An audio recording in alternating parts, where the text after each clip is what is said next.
Tu l'as pas déjà fait ce truc-là? Je crois que tu l'as déjà fait. Ah bon?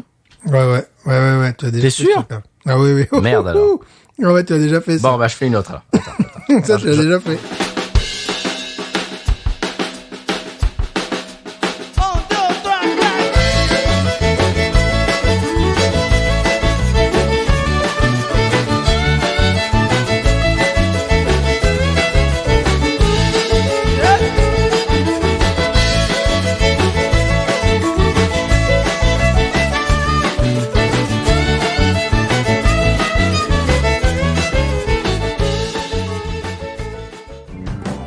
Bienvenue sur Binous USA, Mais non. le podcast qui vous propose une critique de bière US chaque semaine. Des bayous louisianais, nous vous délivrons nos coups de cœur, conseils pratiques et l'expression cajun de la semaine. Un podcast à consommer Sans modération.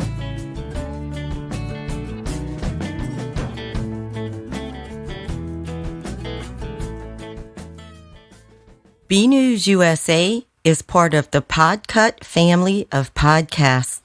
La vie est trop courte pour boire de la bière insipide. Binous USA épisode 125. Moi, c'est Patrice. Hola, hombre. Me llamo Esteban. Pardon. Me llamo Esteban. Maintenant, il va falloir parler espagnol, là, parce que là, c'est fini, là. Alors, explique pourquoi tu t'appelles Esteban aujourd'hui. Mes tests génétiques, ont un petit peu évolué, parce que tu sais, la science évolue, ils sont de plus en plus précis. Et bon, maintenant, je suis 25% espagnol. Donc maintenant, j'estime qu'il faudra 25% d'espagnol dans cet épisode. Il faut un quota. Je suis de moins en moins français. Si ça continue, on va trouver des origines lettonnes ou...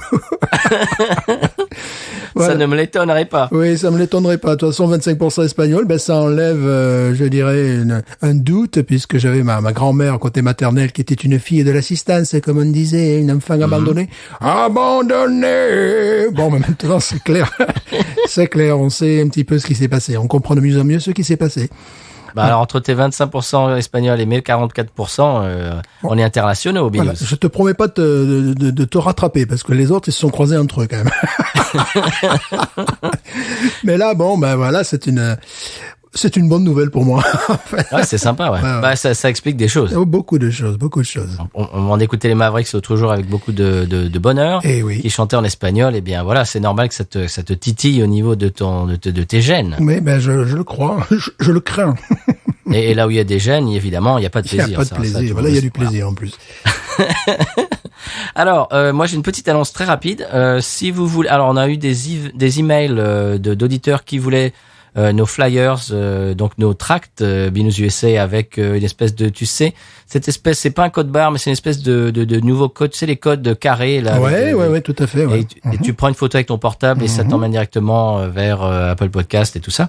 Eh bien, vous pouvez nous envoyer un email sur binoususa@gmail.com. On vous enverra le PDF et vous pourrez les imprimer chez vous. Si vous avez par exemple un bar ou une brasserie et que vous voulez un petit peu colporter et partager la bonne parole, eh bien, ça nous ferait énormément plaisir et ils sont disponibles pour vous quand vous les voulez. Vous nous envoyez un petit email et on vous enverra le PDF de nos tracts. J'essaye de ne pas dire flyers. Très bien. Voilà. Est-ce que tu as vu que maintenant, marcher pieds nus, ça s'appelle du earthing maintenant. C'est plus marcher pieds nus maintenant. Ah bon, ça s'appelle comment?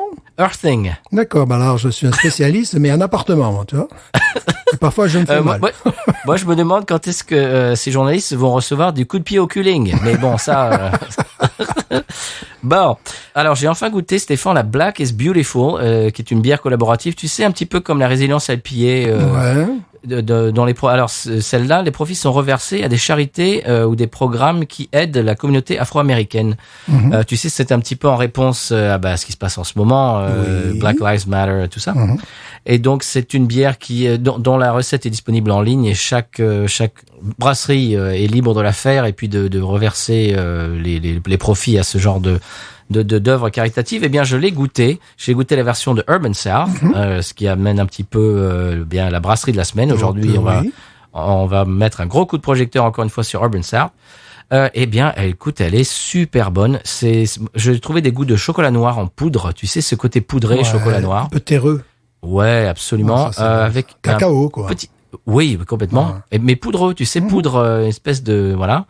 Un petit peu de beurre de cacahuète et de noix de coco. Mais alors, ça pourrait paraître un petit peu sucrose, pas du tout. C'est très équilibré avec une amertume qui l'empêche de devenir sucrose justement. Et c'est un régal. Si vous pouvez la trouver. Alors j'imagine que dans votre région, aux États-Unis, il y a peut-être au moins une brasserie qui l'a fait. Et j'imagine qu'elle sera similaire. Eh bien, je vous la conseille. C'est un stout absolument magnifique. Je crois qu'il fait 8 degrés à peu près. Et c'est très très bon. J'ai également goûté ma première bière de la nouvelle brasserie d'Urban South, qui est à Houston au Texas. Ouais. Ils ont ouvert une deuxième brasserie. Eh bien, c'est une tuerie, monsieur Stéphane. C'est une Hazy IPA qui s'appelle Witch Airport et qui a une amertume qui est vraiment bien prononcée, qui équilibre le côté juteux de la Hazy IPA. C'est un pur bonheur. Voilà, je ne peux que vous la conseiller. Est-ce que tu as d'autres choses à dire? Oui, parce que j'ai beaucoup de choses à dire, mais en écoutant ça, ça me rappelle un nouveau style, qui s'appellerait le Mountain IPA, c'est-à-dire qui aurait à la fois l'amertume des West Coast IPA et le côté fruité des New England IPA, qui se situerait un petit peu entre les deux. Donc, ça s'appellerait c'est peut-être ça alors. Mountain IPA. Ça me fait penser à ça, ta boisson alcoolisée, n'est-ce pas? Oui, parce qu'elle était quand même bien amère. Eh bien, il semblerait la nouvelle tendance. Oh, mais alors je suis au cœur de la vague. Voilà. Sinon, bon, je me pose parfois des questions existentielles. Bon, maintenant, je suis espagnol. Demain, je serai peut-être letton. Je ne sais plus qui je suis. Et je vois que le 14 octobre 2019, je n'ai mis que 15 à la Pilsner Urquell. Et tu sais, je me suis dit, c'est normal, c'est en référence par rapport à d'autres styles de bière existants. Tu vois, c'est tout ça. Mais en même temps, je me dis que quand une bière s'invite et s'inscrit dans ta vie, elle mériterait une autre note, parce que voilà, alors j'ai réfléchi, attention, c'est philosophe, hein, je dois peut-être avoir un côté philosophe grec ou allemand, je ne sais pas, dans mes gènes, va savoir. On va peut-être trouver des trucs bientôt. C'est-à-dire, bon, je prends en compte la disponibilité. Si une bière, tu fais pas 50 km pour aller la chercher, que tu l'as juste à la sortie de ton école, pardon, excusez-moi, je ne l'ai pas dit, c'est un plus. Le prix, évidemment, ça t'arrache pas un bras, c'est un prix tout à fait honorable en dessous des $10, c'est parfait.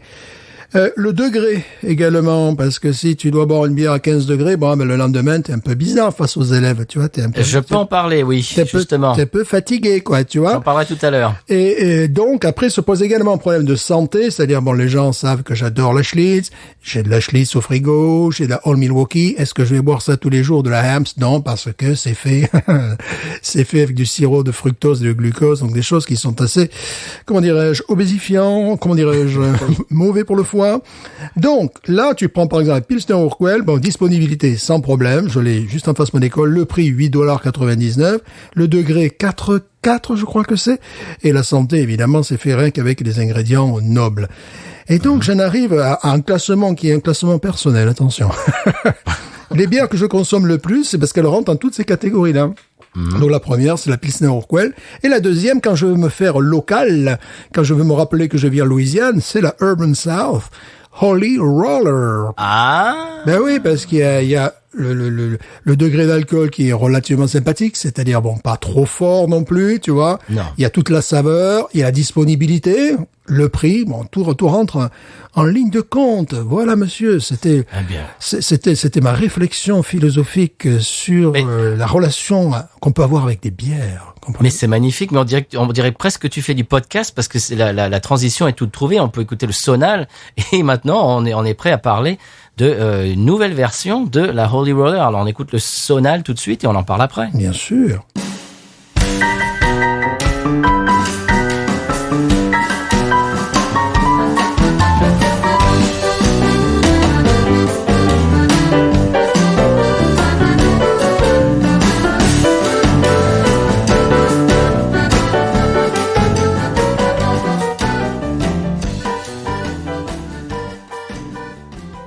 Et après ce Sonal louisianais, eh bien on est prêt à parler d'une des bières de la semaine parce que Alex, le maître brasseur d'Urban South, nous a fait de jolis cadeaux encore cette fois-ci. Eh bien, cette semaine, on a le bonheur de goûter la Holy Roller version Double Dry Hop, monsieur DDH. Alors, fais attention, Stéphane, je sais que je t'ai amené une canette. Ouais. Tu avais un pack de Holy Roller normal. J'espère que tu as fait attention à ne pas l'ouvrir par mégarde parce qu'elle se ressemble beaucoup. Oui. Justement, je l'ai mise de l'autre côté du frigo malgré les cris du cœur. Tu peux imaginer que la Holy Roller criait pour que leur compagne revienne à la niche. Non, j'ai tenu bon. J'ai mis un pack de Schlitz entre quand même. Tu vois, ça calme. Tu l'as ostracisé. Je l'ai ostracisé. Alors, comme tout le monde le sait, Holy Roller, c'est ma bière quotidienne. Vraiment, j'en bois quasiment tous les jours. Comme on dit ici, daily go-to ou daily drinker. Alors, je suis jamais sans à la maison. Hein. Si je n'ai pas de Holy Roller, c'est un scandale.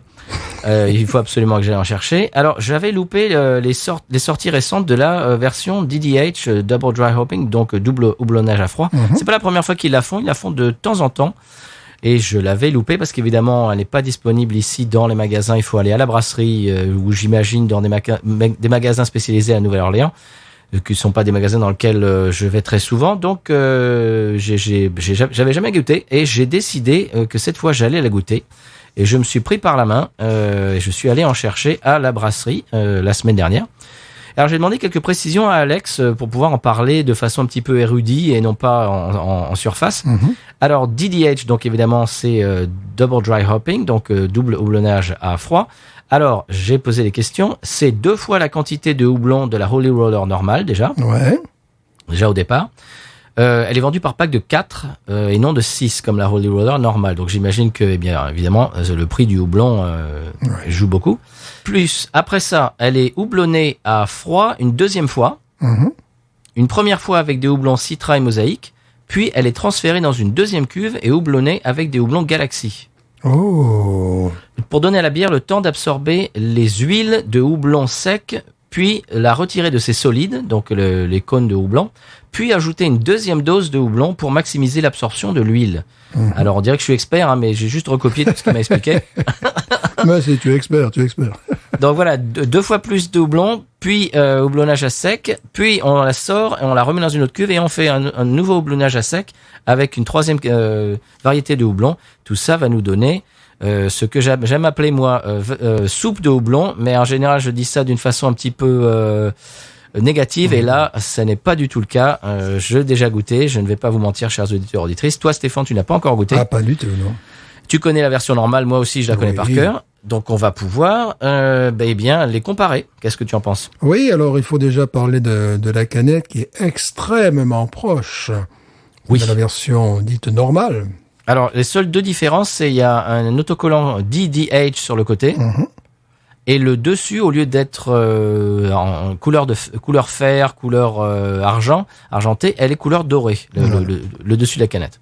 Et puis c'est tout. Le reste ne change pas. Mais est-ce que le degré d'alcool est différent? Non, c'est le même, c'est 6,3. Parfait. Tu parlais de bière à fort taux d'alcool tout à l'heure.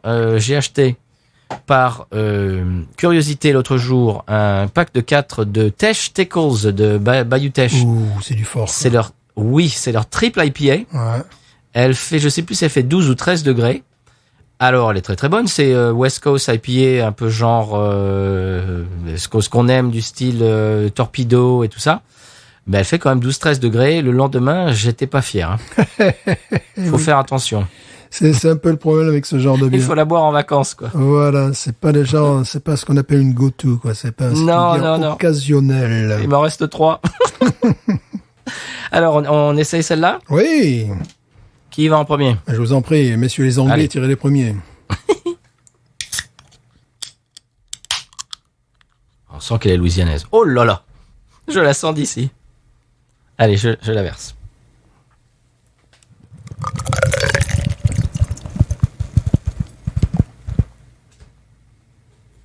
Quelle couleur!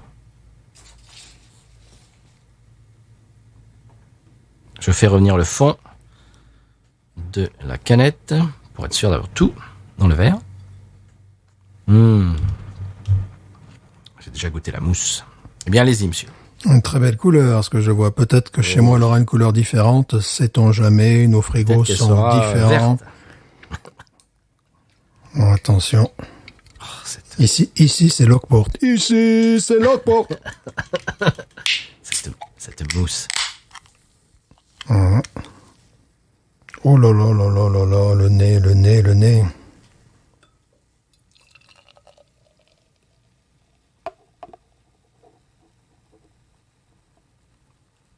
Fais revenir le fond de la canette. Un nez qui est exceptionnel.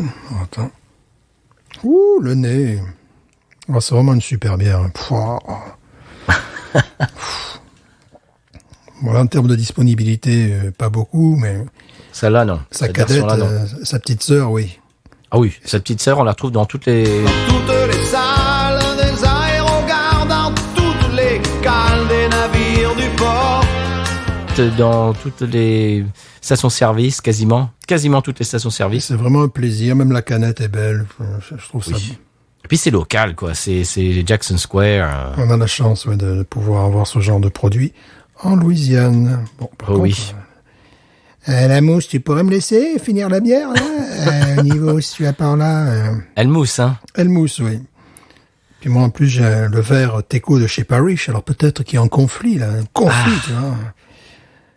Un conflit entre deux des meilleures brasseries louisianaises et du monde. Pardon, je ne l'ai pas dit. Tu peux le dire. Voilà. Oh, elle est magnifique. Tiens, ils ont changé leur logo Urban South sur leur mur à l'extérieur, sur la brasserie. Il est plus moderne, tu verras. Bon, écoute, c'est sublime. Oh là là là. On voit d'emblée, on voit qu'on a affaire à un produit de qualité, de haute qualité, vraiment. Ouais, et puis ce nez complètement exceptionnel. Enfin bon, c'est le produit de référence parce que tu vois, j'adore la Ghost in a Machine, mais est-ce que je vais boire la Ghost in a Machine 2 fois par semaine? Non. Enfin, pour moi, non. La dernière fois que je l'ai bu, c'est peut-être il y a 6 mois, j'en sais rien.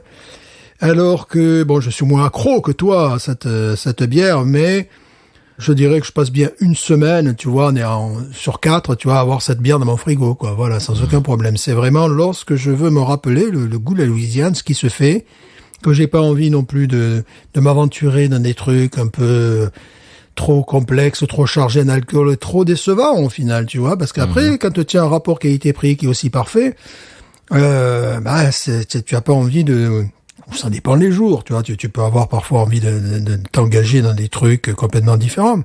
Oui. C'est un petit peu ça aussi, tu vois, ce dont je parlais tout à l'heure, c'est-à-dire, quand j'ai une Pilsner Urquell, bon, ça va, quoi, je sais que je vais pas être déçu. Il y a rien de pire que d'acheter une bière, tu vois, l'avoir dans le frigo, la fantasmer toute la journée, et puis boire un truc passable. Alors là, c'est vraiment, boum, ça te... Alors donc des fois, quand t'as pas envie de prendre des risques, là par exemple, j'ai des bières au frigo que je vais devoir jeter. J'ai un pack de Lion, bière du Sri Lanka, parce qu'elles sont complètement éventées. Oh. Et je vais les jeter. Bon, en plus c'est une bière, chaque bouteille fait 8 degrés, tu vois. J'en ai ouvert une fois, je l'ai versée, je dis bon, c'est bon, elle est morte, quoi. Alors que je pensais qu'il venait de la recevoir, tu vois, qu'il venait recevoir cette bière-là. Donc c'est pas la peine, la chronique aura pas, ou alors sur la chronique on est malade le lendemain et la note sera inférieure à 10, quoi. Alors sur la Urban South Holy Roller DDH, est-ce qu'on parle de la couleur, de la mousse? Ouais, la couleur, bon, parce que moi la dernière Holy Roller que j'ai bu c'était hier, tu vois. Donc ça c'est quand même, ça remonte à loin, tu vois. J'ai un peu de mal à me. Tu vas dans tes souvenirs là. Mes souvenirs. Bon, il me semble que la couleur est relativement identique, quoi. Il y a la mousse également. Toi qui es plus connaisseur, qui est plus pratiquant de la Holy Roller, est-ce que tu vois une différence au niveau de la couleur de la mousse? De la mousse, non. Je vois une petite différence dans je trouve j'ai l'impression qu'elle fait plus compact, plus chargée. Plus opaque, peut-être aussi. Plus opaque, voilà, oui. Vraiment plus jus de fruits, quoi. Vraiment. Oui, absolument. Ouais. Effectivement, ouais. Plus compact. Elle ressemblerait presque à la Ghost in the Machine, celle-ci. Oui. Hein? Ouais, c'est ça. Bon, la mousse est absolument sublimissime. Une mousse lactée qui ne tombe pas, à la différence de certaines bières, pardon. Voilà, alors, les 2 semaines précédentes, on avait quand même des rougnes dans l'émission. Là, je t'ai dit que j'allais me rattraper. Bon, là, je pense que je me suis rattrapé quand même. Ouais, ça. Moi, j'aime bien la Blue Moon, remarque. En rando. La Blue Moon en rando. Pardon, excusez-moi. On plaisante, attention. Il paraît que tu parles de la rando, ça me fait penser à un truc. Je crois que c'était un auditeur. Je sais pas si c'est un auditeur qui nous avait écrit ou si je l'ai lu quelque part. On voit les touristes français à l'étranger par leurs vêtements en rando quechua. Eh oui, non ça. Bon. Parce que c'est une marque qui n'existe qu'en France. On est assez repérable de toute manière. Oui. Ouais. J'ai trouvé ça savoureux. Pas toujours, bon, pour des bonnes raisons. Alors la couleur, donc c'est comme sa cousine. Moi je dirais qu'elle ressemble encore plus à la Ghost in the Machine, celle-ci. Oui, c'est très concentré. Ça fait vraiment jus d'orange frais. Oui, fraîchement pressé comme dans les hôtels. Je dis à chaque fois, ils ont des machines à presser les oranges pour le petit déjeuner dans les hôtels quand même qui se tiennent un petit peu de meilleur standing que les Roach Motel qu'on peut voir parfois. Pas du tout, je vois pas ce qui vous fait dire ça. Et le nez. Bon, le nez, évidemment, remarquablement parfumé, agrumes à fond, orange, pamplemousse, papaye, mangue, évidemment, mangue, bien sûr, mangue, donc c'est bon. La vraie mangue cette fois-ci, pas la fausse mangue de la Bud Light Seltzer. Hein. Oh, j'avais oublié celle-là, tiens. C'est bien que tu nous rappelles ça. Ah oui, non, ça n'a rien à voir. Ah, ce nez. Là, tu vois, c'est la différence aussi, c'est que parfois, lorsqu'on hésite à plonger dans la bière, c'est qu'on l'admire. Oui, c'est ça. Et parfois, c'est quand on n'a pas envie de la boire. Donc, il peut y avoir des raisons différentes. Bon, je vais plonger dans ce bain de mousse généreux.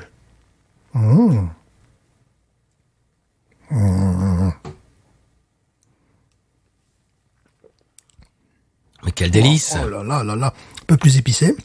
Oui. Consistance de la mousse aussi, elle me rappelle cette bière trop rare que nous avions adorée, qui nous avait été envoyée de Colombie-Britannique, de Vancouver, je crois. Oui.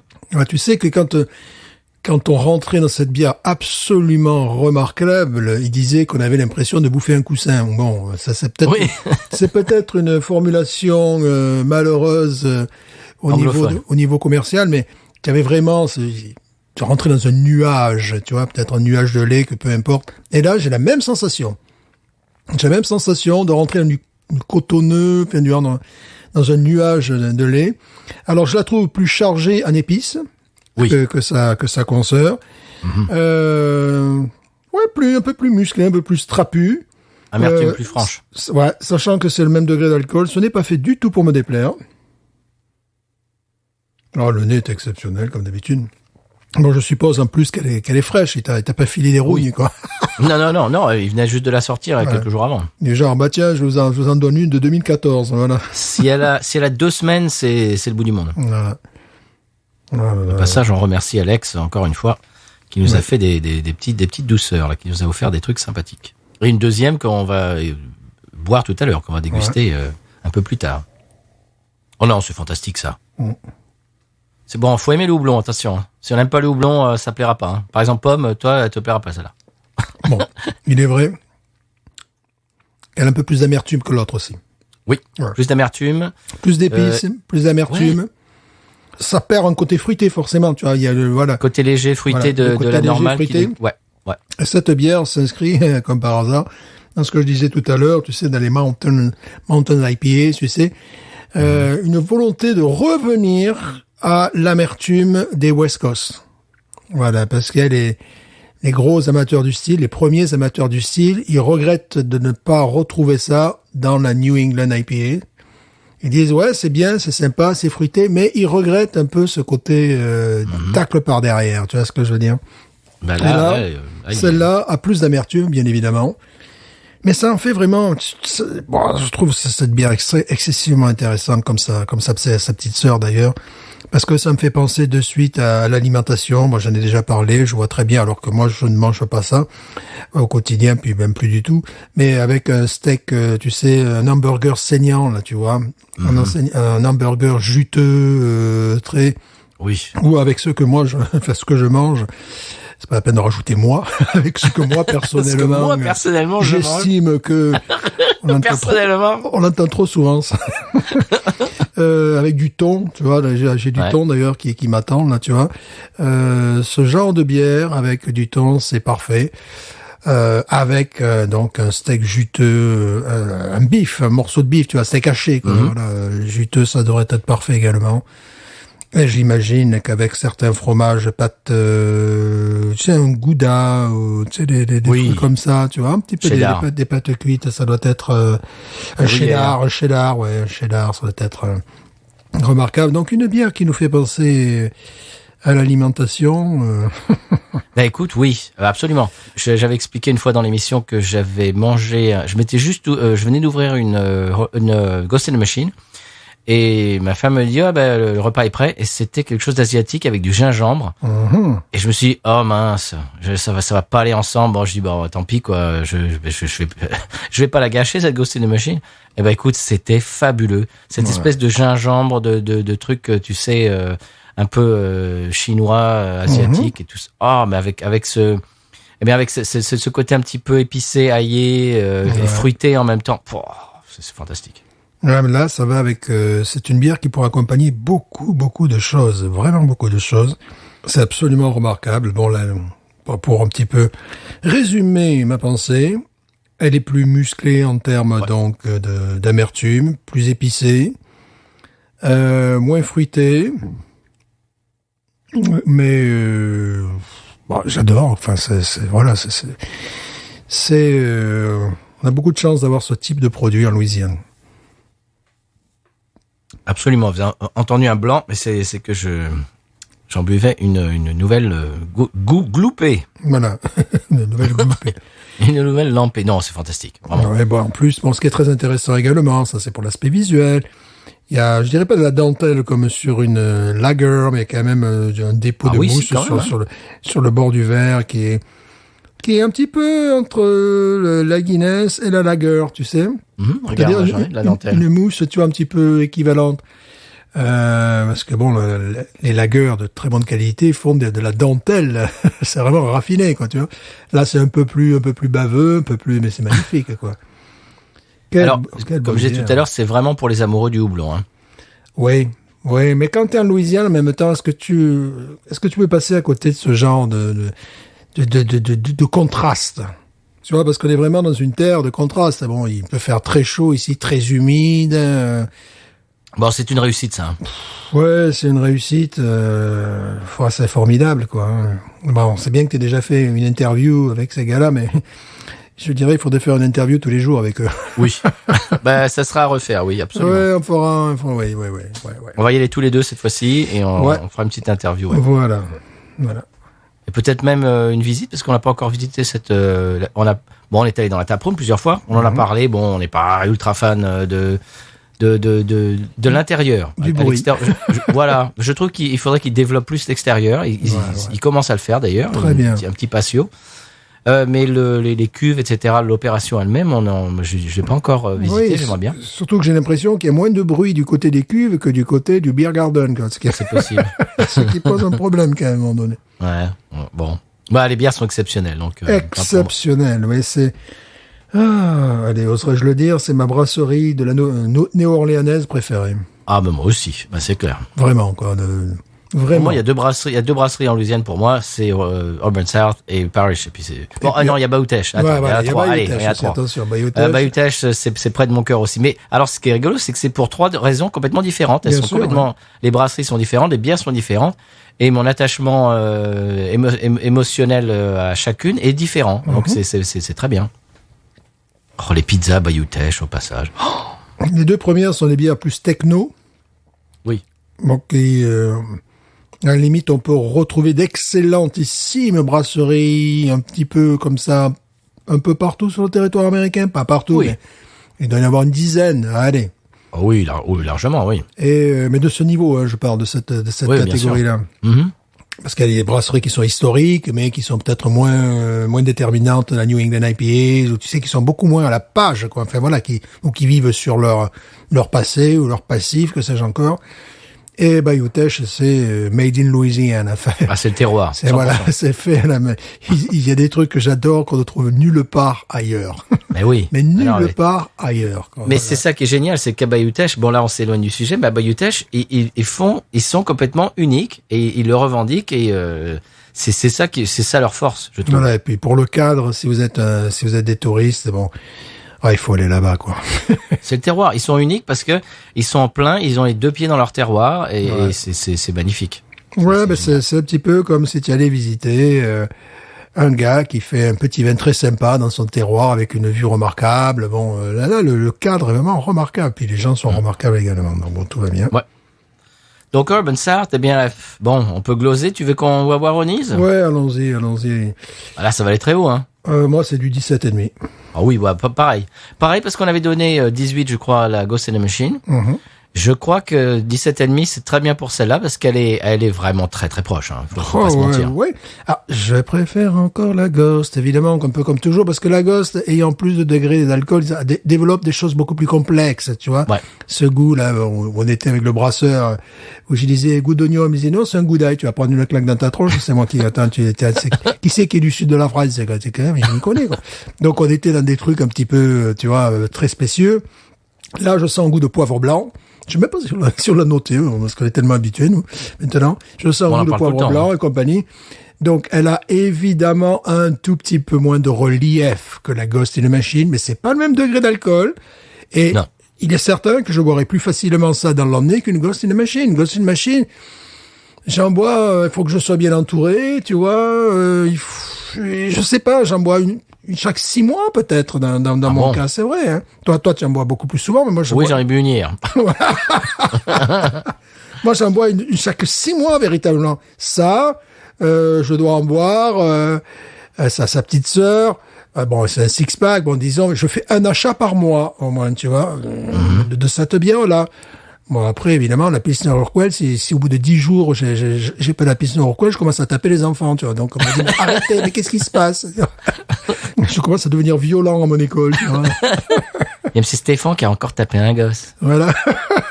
Tout ça parce qu'il n'a pas sa Pilsner. Bon, on plaisante. Non, c'est pas vrai. Voilà, on sait que maintenant, il y a des instituteurs tatoués de pied en cap. Et qui s'étonnent d'être refoulés des maternelles. Moi qui me posais des questions existentielles avec la Covid, je me suis dit, je vais arriver avec un masque, les gamins qui le regardent ne me connaissent pas, donc je vais pas mettre mes lunettes de soleil. Bon, je suis rentré de la classe, bonjour monsieur Stéphane. J'étais un petit peu rassuré quand même, tu vois, parce que j'avais peur d'entendre, c'est un cri d'horreur. Non, ça va. C'est vrai que moi, mes maternelles ne m'ont jamais vu sans masque, par exemple. Je viens de réaliser ça, maintenant que tu le dis. Ouais. Ils savent pas à quoi je ressemble. Bah, il faut dans ce cas-là, moi j'ai toujours une bouteille d'eau, j'enlève le masque pour boire la bouteille d'eau. En fait, tu vois, enfin ouais, j'enlève le masque. Je peux pas boire à travers le masque non plus. Bon, je peux pas faire des miracles non plus, quoi. 17,5, je trouve ça absolument mérité, absolument génial. Bravo, merci Alex. Holy Water DDH Hazy Juicy IPA. Ouais. On vous le recommande, c'est marqué dessus sur la canette Brewed in New Orleans. Ils en sont très fiers et ils ont raison. Bien sûr. C'est un incontournable de la Nouvelle-Orléans, vraiment. Hein. Le truc, c'est qu'on va prendre un petit peu le temps de la boire, parce que là, j'ai pas envie de la boire cul sec, quoi, parce que c'est une bonne bière. Bon, il nous en reste un peu. Donc, on peut passer à autre chose, je ne sais pas. Oui, bah, si tu veux, on peut passer au coup de cœur de la semaine. Au coup de cœur de la semaine. Eh bien, je te laisse y aller. Ah, ben là, c'est un coup de cœur de la semaine, ça me fait rigoler. Ça fait bientôt 30 ans que j'ai ce coup de cœur, donc on va en parler, c'est assez amusant. Et d'ailleurs, vous pouvez entendre la musique en fond. Alors là, il s'agit, attention, de Steve Woolley. Pardon? De monsieur Steve Woolley. Wooly Bolly, c'est lui qui chante ça? Toujours, oui. Il aurait pu. Steve Woolley était le chanteur d'un de mes groupes références, d'un de mes groupes cultissimes, je suis hardcore collectionneur du groupe qui s'appelle Rock Island Line en anglais, Rock Island Line en français, qui était un groupe de British Rockabilly. Et il faut savoir qu'on ne trouvait de ce groupe que des morceaux sur des compilations et tout ça. Chaque fois que je tombais sur un morceau de ce groupe, je disais mais il déchire, c'est pas possible, j'adore ce groupe. Puis il y avait des photos, ils avaient le look, les crêpeurs, la drap jacket, la banane, les pâtes. Enfin bon, je viens un peu de là. Bon, je suis d'accord 25% espagnol, mais je te rappelle que je suis 3% gallois, non 2% gallois et 3% irlandais. Alors, hein, tu vois quand même. Bon. Donc, bon, je suis fan absolu du groupe. Et un jour, bon, sur Internet, je me suis battu, certainement face à 2 Allemands et un Japonais, pour acheter leur vinyle qui était sorti en 1979 sur un label danois. Tu vois, on va très loin quand même. Sur Royton Records. Et là, j'ai dû balancer genre $300. Pardon, je ne l'ai pas dit, pour avoir le vinyle. Ah bah, c'était une guerre. Hein. Je l'ai plus jamais revu. Attends, mais je suis fan hardcore. Tu sais ce que c'est comme fan hardcore? Voilà. Tu vas voir dans ce que je continue à dire que je suis vraiment fan hardcore. Donc, bon, après, il m'était facile d'acheter les 45 tours, les 2-3 45 tours qui me manquaient à $35. Bon, ça devient, n'est-ce pas? Donc, Je suis un complétiste total de ce groupe-là. Et leur instant de gloire, c'était leur apparition dans le film de 1973, That Will Be the Day. Je sais pas si tu connais ce film. Je crois pas, non. Si tu le connais pas, il va falloir que tu le connaisses parce que c'est un film avec David Essex, avec Ringo Starr, avec Billy Fury, avec Keith Moon. Qui est sorti donc en Angleterre, enfin en 1973. C'est un film assez populaire. Là, on les voit jouer pendant une 50aine de secondes Jailhouse Rock. Tu vois, tu vois voilà. Bon, après, ils ont fait 45 tours sur RCA, quand même. Ah oui, quand même. Qui est pas n'importe quoi. Des nombreuses tournées en Angleterre. Bon, évidemment. En Allemagne, où ils accompagnaient Screaming Lord Sturge, qui, bon, on en a parlé déjà bien avant, qui était un de mes maîtres à penser.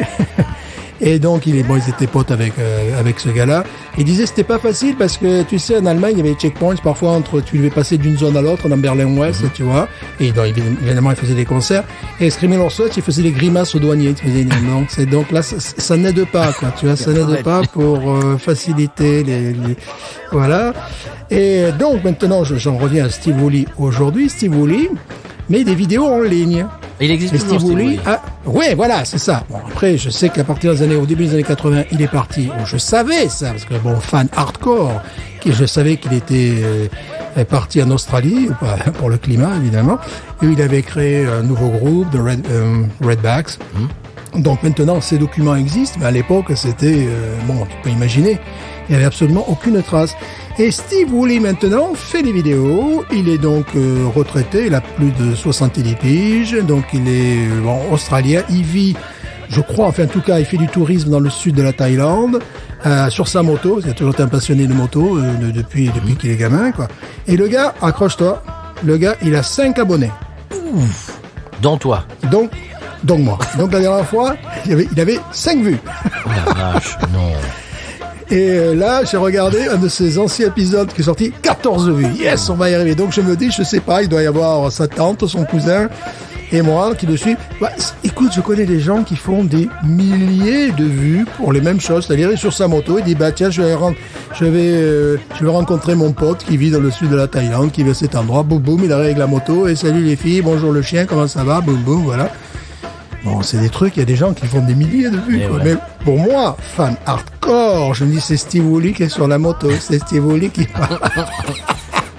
Il est pas très très connu, quoi, parce que moi je suis pas vraiment adepte de cette scène-là comme toi, mais je connaissais pas son nom. Je connaissais le nom du groupe parce que tu m'en parles. Mais bon, évidemment, il faut vraiment être spécialiste quand même. Hein. Voilà. Bon, par contre, c'est un groupe que j'ai toujours adoré pour entendre. Là, j'en ai peut-être au deuxième morceau qui passe en fond.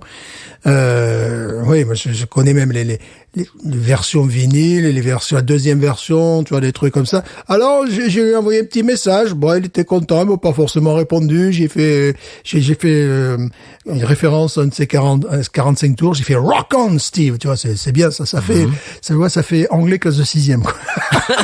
Rock on, Steve, rock on. Voilà, alors bon, vous n'êtes pas obligé d'aller non plus voir un mec qui fait de la moto en Thaïlande du Sud, qui a un accent anglais, et voilà, et puis il fait la moto, il pleut, et puis il fait beau, puis il va passer lent. Voilà. C'est mon coup de cœur, pas de la semaine, ça fait 30 ans. Bon, très bien. Eh ben, tu parles de lui, ça me fait penser à une icône qui est morte hier, Roy Head, qui est mort hier. Oui, que je connais. Ah oui, ça, je connais, évidemment. Ouais, oui. J'ai un très très bon morceau. J'ai même un 33 tours, excusez-moi, vinyle quelque part en France. Oui, bien sûr. Eh bien, cinéphile, son hit de 1963, Treat Her Right, ouvre le dernier film de Tarantino, Once Upon a Time in Hollywood. Et donc, vous le connaissez peut-être par ça. Moi, je le connaissais, ça fait plusieurs années parce que j'avais vu un festival qui s'appelle Ponderosa Stomp qui se passe tous les ans avec des vieilles gloires des années 50, 60 qui jouent en live, qu'on remet sur scène. Ducktail, Joe Clay, il était, je crois, il y a quelques années, etc. Toutes ces gloires des années 50-60, reviennent sur la scène grâce à cette série de festivals. On avait vu Roy Head à Austin, C'était au Continental Club. Il a joué évidemment plusieurs morceaux et dont son hit évidemment. D'ailleurs, je vous conseille d'aller voir Roy Head, Treat Her Right. Sur YouTube, il y a des apparitions à la télé dans les années 60, début des années 60. Il faut voir le jeu de scène de ce type-là. Il est complètement barré, mais complètement. C'est-à-dire qu'il se jette par terre. Il faut le voir. Roy Head, Treat Her Right sur YouTube. Vous allez voir des documents d'époque. Moi, j'ai jamais. Même James Brown ne fait pas ça, quoi. C'est-à-dire que c'est James Brown mais multiplié par 100, 1000. C'est un gars complètement foutraque. Et on l'a vu sur scène. On était au premier rang de la scène. Mon épouse et moi, on était côte à côte. Et il chantait sa chanson, tout ça. Et il va au bord de la scène, très bien. Et tout d'un coup, il tombe, mais face contre terre. J'ai dû attraper mon épouse, la pousser parce qu'elle allait tomber sur nous. Il tombe sur la scène, complètement face contre terre, et il bouge plus. Et là, je me dis, bon, bah ça y est, le concert est fini, on va l'amener à l'hôpital, et puis si ça se trouve, il est mort, je sais pas. Et puis tout d'un coup, poum, il saute et hop, il continue à chanter. Ça faisait partie de son jeu de scène. Entertainer refoulé. Mais le gars, mais complètement fou, quoi. Mais foutraque, mais génial. Un showman absolument incroyable. Mick Jagger, il fait pas le poids à côté. Oui. Tu mets Mick Jagger, James Brown dans un shaker, ils arrivent pas à la cheville de Warhead. Rest in peace. Voilà, Warhead est mort hier. Et vous entendez, pendant qu'on parle, son morceau Treat Her Right, qui était un immense succès à l'époque. Bien sûr. Je connais ça. Oui, bien sûr, c'est hyper connu. Alors, moi, je vais vous parler de mon coup de cœur, monsieur, parce que c'était pas ça mon coup de cœur. Ah bon, mais quel est-il? Mais alors, mon coup de cœur, je vous explique tout de suite. Alors, j'ai lu ça dans un livre, Ripley's Believe It or Not. Est-ce que tu connais Ripley's Believe It or Not? Ça me dit quelque chose, oui. C'est des livres, c'est hyper connu aux États-Unis. C'est un peu comme le livre de Guinness des records, mais c'est pas vraiment des records, mais c'est des choses complètement hors du commun. C'est des gens hors du commun, des animaux hors du commun, des gens qui, je sais pas moi, qui arrêtent un avion avec les dents, enfin tu vois, des trucs complètement fous comme ça. Oui, il y a des livres donc et des musées aussi. Il y en a un Pigeon Forge dans le Tennessee et tu vois des choses un petit peu complètement hors du commun, quoi. Ben ça c'est un petit peu dans la lignée des freak shows au 19e siècle, début du 20e. Vous comprenez, chers auditeurs auditrices, de quoi je parle. Alors, j'ai lu ça en 1957, en juin 57, la ville de Tulsa dans l'Oklahoma a décidé de fêter le 50e anniversaire de l'État de l'Oklahoma et a fait ce qu'on appelle une capsule temporelle pour être emmurée pendant 50 ans, donc pour être ouverte en 2007. Et donc, ce qui ferait le 100e anniversaire de l'État. Donc, tout ça fait 50 et 100, évidemment. Alors, l'objet le plus célèbre, la pièce de résistance, était un coupé Plymouth Belvedere, flambant neuf, de couleur or et blanc, moteur V8 à l'intérieur. Donc, une magnifique voiture, absolument sublime. Alors, il y avait aussi une télé, parce qu'on sait jamais, parce que peut-être qu'en 2007, il y aurait pas de télé. C'était rigolo, il y avait deux peignes, du rouge à lèvres, enfin tu vois, des trucs un petit peu rigolos comme ça. Tout ça pour fêter donc les 50 ans de l'Oklahoma. Alors un concours a été lancé pour deviner la population de la ville en 2007, donc au moment où on ouvrirait la capsule temporelle, pour gagner le coupé flambant neuf. Donc la voiture était neuve et celui qui avait deviné le plus près de la population de 2007, eh bien gagnait la voiture. Alors, donc pendant 50 ans, les gens se sont dit, ah là, ça va être super quand on va ouvrir le truc et tout, la capsule, ça va être génial et tout. Et puis est arrivée la date fatidique, 2007. Ils ont ouvert ça. Et puis il y a eu un problème. Ils ont tout de suite compris qu'il y avait un problème parce que ça avait fui le truc, la capsule temporelle en béton. Et pendant à peu près 10 ans, la voiture a baigné dans de l'eau. Ouais. Donc c'est-à-dire qu'elle est complètement rouillée. Les sièges sont pourris, les pneus sont pourris. Enfin, c'est-à-dire qu'elle est absolument, elle est foutue, quoi. Donc, elle est en piteux état, malheureusement. Alors, pourquoi est-ce que je vous raconte cette histoire? Alors, hors ma fascination pour les années 50 et les capsules temporelles, eh bien, dans le lot était inclus non seulement de l'essence, sans plomb, bien sûr, parce que ils se sont dit en 57, si ça se trouve en 2007, il y aura plus de voitures à essence, donc on va mettre 10 gallons d'essence pour au moins pouvoir, que j'ai trouvé rigolo. Alors, il y avait aussi assez d'huile pour faire une vidange, par exemple, on sait jamais, si jamais il y avait plus d'huile de vidange en 2007, etc., etc. Mais il y avait aussi, dans cette capsule temporelle, une caisse de Schlitz, monsieur. Ah, voilà. Mais heureusement, je suis là pour maintenir la tradition.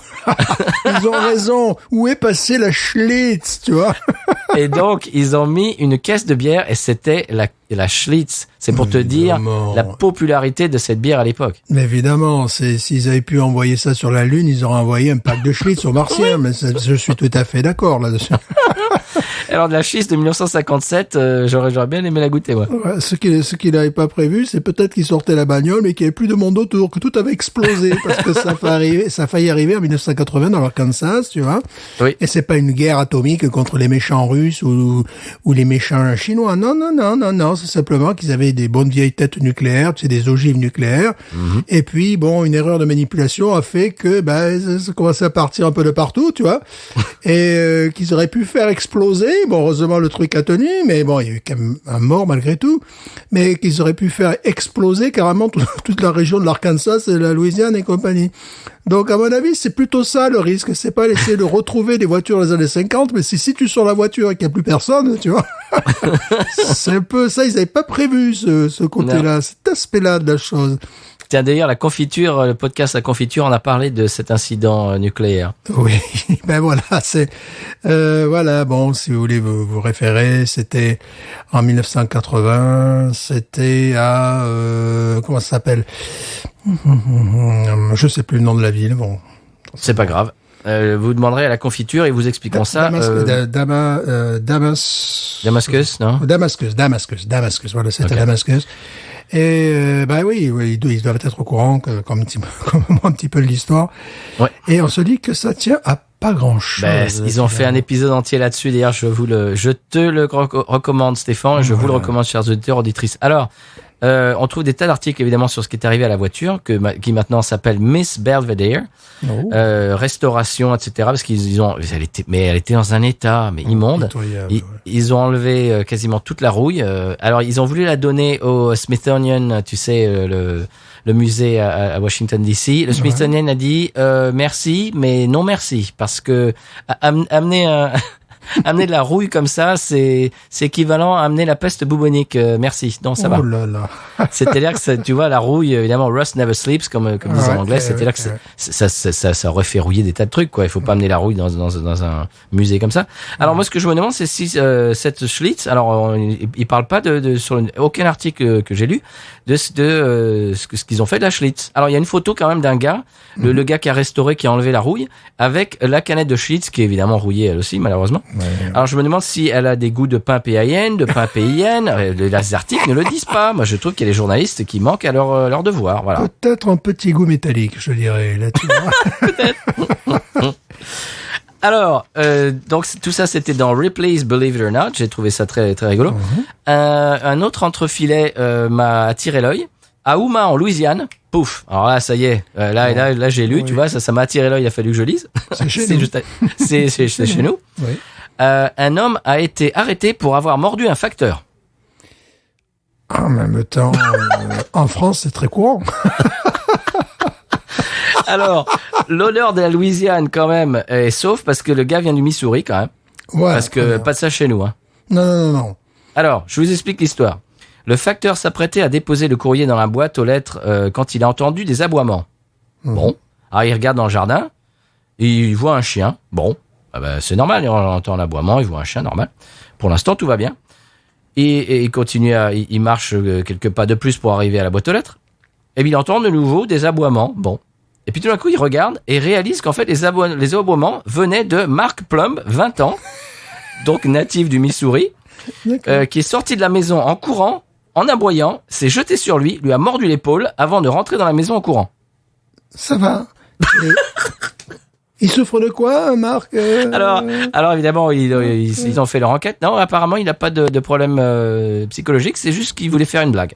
D'accord. Le facteur n'est pas passé. Il ne passera jamais. Mais jamais. Il passera plus jamais. Non, plus jamais. Celui-là, en tout cas, non. À mon avis, il a pris sa retraite. Il voulait faire une blague. C'est rigolo, faire une blague. En plus, le pauvre facteur, ça faisait 2 semaines qu'il était facteur, quoi. C'est amusant comme blague en même temps. Alors le directeur, tu vois bien, le directeur de la poste de la paroisse de Terrebonne a déclaré, je cite, On organise de fréquentes formations sur la sécurité et nos agents sont équipés de bombes aérosols anti-chiens, mais on s'attendait pas à ce qu'un humain se mette à mordre un facteur. Alors attention, parce qu'il paraît que 10 à 15% des morsures peuvent s'infecter. Il y a des bactéries dans la salive humaine, alors donc ne faites pas ça. Hein. C'est pas drôle. Mais c'était une blague. T'en rends pas compte, c'est quand même un humour de je sais pas moi, de c'est l'humour du Missouri apparemment. C'est un humour d'un gamin de 4 ans quand même. Le type avait 20 ans quoi. Ouais, c'est bon, voilà. Alors le directeur de la poste de la paroisse a dit c'est quand même pas une blague, ça faut pas faire ça, voilà. Donc ne faites pas de ça chez vous, ne mordez pas votre facteur. Non. Alors j'ai vu ça dans le bouquin, et puis je suis allé sur internet et j'ai trouvé un article de 2005 du Houma, tu sais le journal local, qui racontait que le type évidemment ils l'ont foutu en tôle avec une caution, etc. Ah, c'est une vraie histoire. Oui, mais en même temps, si c'est un animal, tu vois, c'est le truc là, tu vois, ça pose un problème parce que peut-être il se sentait animal, tu vois. Peut-être qu'il s'identifiait comme chien. Voilà, et donc à partir de là, c'est du recours. Tu peux rien dire. C'est la SPA là, après. Voilà, après c'est autre chose, tu vois. C'est formidable. Bon, est-ce qu'on passe à la deuxième bière, Monsieur Stéphane? Oui, on va passer à la deuxième bière. Alors avant d'ouvrir la deuxième bière de la semaine, je voulais dire quelque chose que j'ai déjà dit, j'imagine, dans l'émission, mais la Holy Roller, elle a quand même, je sais pas si, oui, c'est une qualité, mais c'est aussi un problème, elle en appelle une deuxième. Eh bien, voilà. Donc, on va être obligé d'en boire une deuxième, mais elle sera un petit peu différente. Oui. C'est la Urban South We Can Handle This. D'accord. Alors, c'est une IPA, évidemment, avec, alors, écoute bien la description, Stéphane, 2 souches de levure Kolsch et levure anglaise. Oh, mais c'est quoi cette histoire? Attends, tu vas voir. Très fruité et robuste, il paraît. Malt anglais. Pour une orange profonde. Alors, je ne sais pas si c'est la couleur de l'orange profonde ou un goût d'orange, je ne sais pas. On va voir. Un côté toffee sucré qui complimente le profil houblonné. Je sais pas, il va falloir qu'on fasse un truc avec eux un jour. Il va falloir qu'on se fasse copain. Eh bien, on est copains déjà. Hein. Qu'on se fasse un copain, tu vois. On est collègues. C'est mon collègue. Dise, tiens, vous voulez pas faire une bière pour Binous USA, là, un truc un peu sympa, là? Oh, ça serait sympa, ça. Non, moi, je fantasme de ça, là. J'ai des idées, en plus. Attention derrière, là. Je vais mordre un chien, là. Je vais mordre un facteur, je ne sais pas. Moi aussi. Ben moi en fait ma bière si je il a fait déjà ma bière. Ouais moi j'ai des idées donc ça sera intéressant qu'on discute ça mais qu'on discute sérieusement avec eux quoi tu vois qu'on en parle quoi tu vois que. Ben je suis sûr qu'il serait absolument partant parce que je vois son genre de profil et de personnalité, c'est quelqu'un qui aime constamment créer des choses et des choses qui sont positives. Par exemple, on avait fait dans l'émission là In Spite of Ourselves qui était en hommage à John Prine. Tu vas voir que là celle-ci s'appelle We Can Handle This. Le nom vient d'un message positif. Alors ça fait partie d'une série. Il y en a une autre qui s'appelle Cool to be kind, c'est-à-dire c'est cool d'être gentil, d'être quelqu'un de gentil. Ouais. Et voilà, c'est pas que les gens qui sont méchants qui sont cool, non justement la gentillesse c'est cool aussi et surtout la gentillesse, oui. Parce qu'on voit toujours dans les films ceux qui sont cool, c'est les gangsters, c'est les pas que dans les films la scène politique, pardon, je l'ai pas dit. Pardon, comment ça, Stéphane, je vais biper ça. Je vous en prie. Excuse-moi. Donc voilà, par exemple, il y a ça, Cool to be kind. D'autres bières avec ce style de message vont sortir bientôt. Ça fait partie d'une série de messages positifs. Alors j'imagine qu'avec la Covid, j'imagine que ça vient un peu de ça, quoi. We can handle this.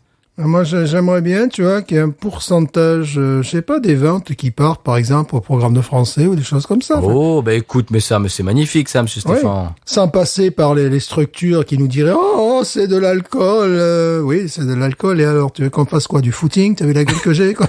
Du earthing. Faut faire du earthing. Excusez-moi. moi, je fais du earthing indoor.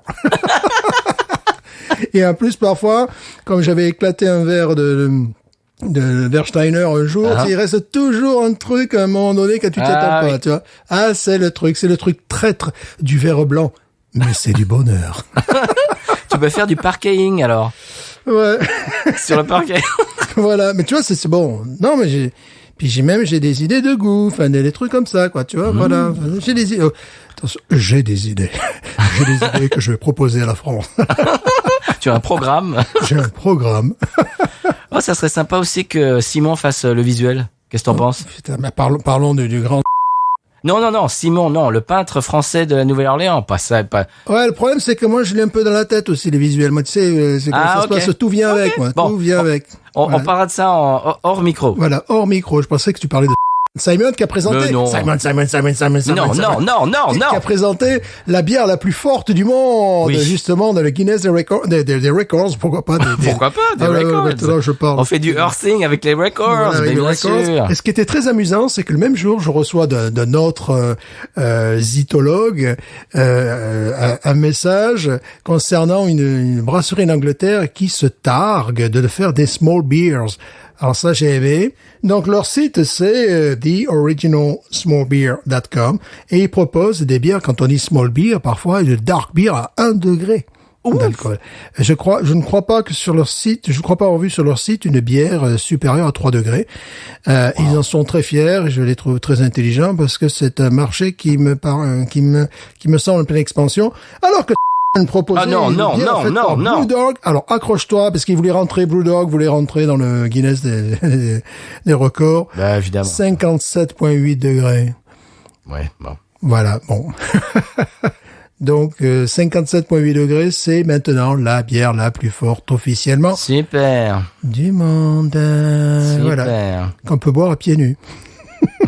De faire du earthing. Voilà, alors, celle-ci, on revient à nos moutons. Urban South, We Can Handle This, c'est une double IPA avec du cashmere, mosaïque et Waimea hops. Avec des houblons à Waimea, cashmere et mosaïque. Attention, le cachemire, ça se froisse facilement. Ça se lave à l'eau froide, attention. Oui, voilà. La bière est froide, donc ça va. On l'ouvre? Bah, il va falloir, sinon elle ne va pas s'ouvrir toute seule. Tu l'as sous la main quand même? Bah oui, enfin, en face de moi, pas sous la main. Je te laisse l'ouvrir la première, parce que la première, je te laisse, je te laisse l'ouvrir en premier. Alors c'est une grosse canette. Heureusement que j'ai un verre ballon. Gros verre. Et je n'ai pas ça.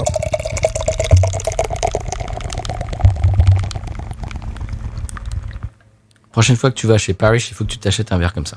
Je n'y ai pas pensé. J'ai pensé à réutiliser mon verre Teco, pourquoi pas. Teco aussi. Ouais, Teco, c'est bien. Mais après, le reste, c'est des pintes que j'ai, donc c'est un peu... Si tu bois plusieurs bières dans ton verre, ce sera un verre t'es con, au bout d'un moment. Voilà. Ouais, t'es con, Stéphane. T'es con, mais pieds nus. Attention, c'est important. Earthing. Le earthing. On pratique le earthing. Alors, moi, si je pratique le earthing dans mon jardin, je pratique également le snaking aussi de temps en temps. Donc, je suis moins adepte de ça, moi. Ouais, ça, c'est autre chose. C'est moins drôle. Il y a aussi le alligatoring aussi, qui peut arriver. Oh, en parlant de ça, l'autre jour, un de mes élèves me dit, mon frère s'est fait mordre par un alligator hier.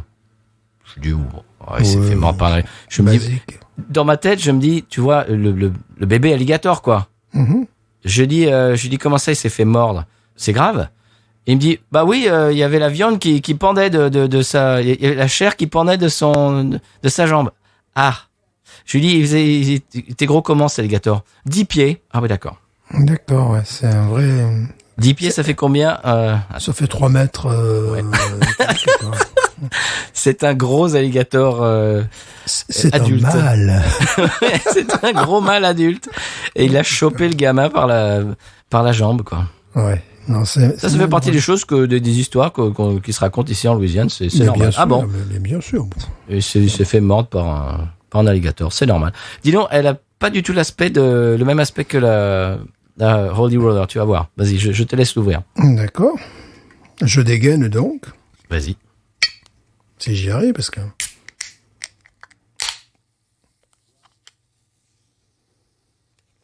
Un nez très agréable. Oh, le nez. Un nez très très agréable, cette bière.